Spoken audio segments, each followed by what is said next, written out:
अगर आप अपनी कार से कहीं जा रहे हो और इसी दौरान कोई एक्सीडेंट हो जाता है आपकी गाड़ी से और सामने वाली पार्टी की डेथ हो जाती है या उसका हाथ पैर या कहीं पर भी कोई भी इंजरी हो जाती है, तो इसमें कैसे क्या केस डलता है, इसमें पुलिस की क्या कार्रवाई होती है, कैसे एफआईआर दर्ज होती है, कैसे क्या मामला होता है, इन बातों पर हम पूरी चर्चा करेंगे इस वीडियो में। तो बने रहें वीडियो के साथ।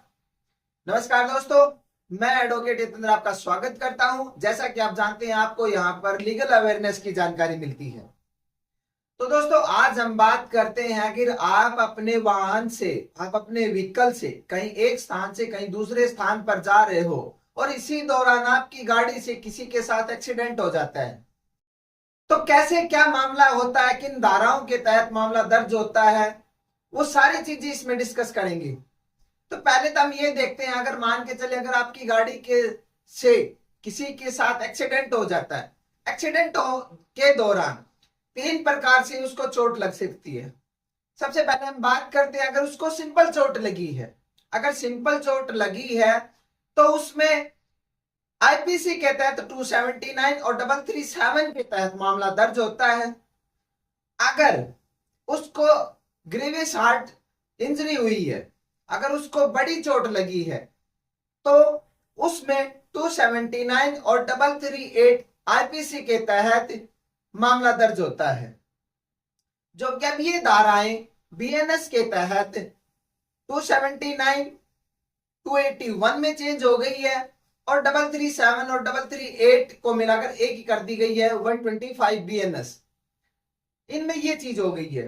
अगर मान के चलो उसी एक्सीडेंट के दौरान चोट ना लगने की बजाय वो डायरेक्ट ऑन द स्पॉट उसकी डेथ हो जाती है या 2-4 दिन के बाद डेथ हो जाती है, तो उसमें मामला दर्ज होता है आईपीसी के तहत 279 और 304 ए। 279 बीएनएस में 281 हो गई है और 304 ए हो गई है 106 बीएनएस। तो ये अभी इसमें चेंज हो गई है। अब हम बात करते हैं कि इनमें कितनी सजा होती है, कितना जुर्माना होता है। अगर उसको सिंपल चोट लगी है तो सिंपल चोट लगती है तो उसको 6 महीने की सजा हो सकती है और 500 रुपए का जुर्माना हो सकता है। अगर उसको ज्यादा इंजरी लगी है, ज्यादा चोट लगी है, तो उसके दौरान उसको 1 साल की सजा और 1000 रुपए का जुर्माना हो सकता है।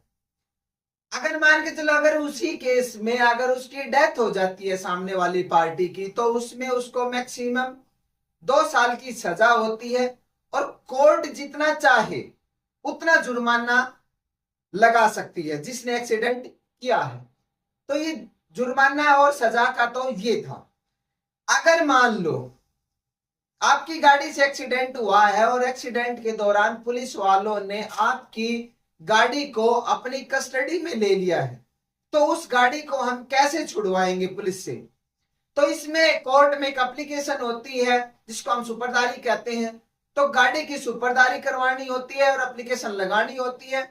उसी के तहत वो कोर्ट से वो गाड़ी रिलीज हो जाती है। रिलीज करवाने का यही प्रोसीजर होता है। बात करते हैं 337 और 338।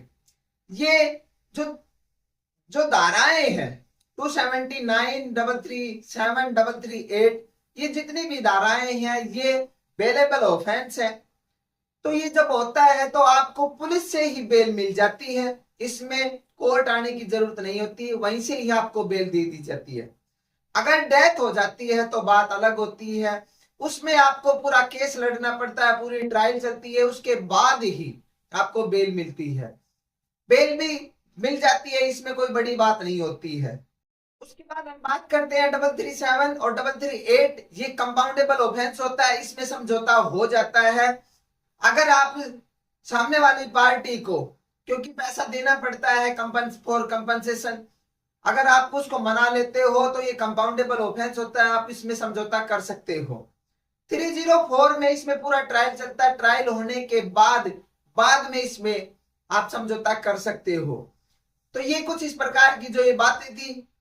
अब हम बात करते हैं कंपनसेशन की। हम कंपनसेशन की बात नेक्स्ट वीडियो में करेंगे। आप बने रहे वीडियो के साथ। तो दोस्तों, जो ये मैंने आपको जानकारी दी है, ये आपको अगर अच्छी लगी हो तो लाइक करना और अपने दोस्तों के साथ, सगे संबंधियों के साथ शेयर करना, क्योंकि दुर्घटना किसी के साथ भी हो सकती है। तो हम आपको जानकारी देते हैं कि किसी भी स्थिति में घबराने की जरूरत नहीं होती है। आप कांटेक्ट करें, कमेंट करें, जैसी भी कोई भी बात होगी हम आपसे संपर्क करेंगे। तो मिलते हैं जल्दी नेक्स्ट वीडियो में। तब तक के लिए बाय, टेक केयर।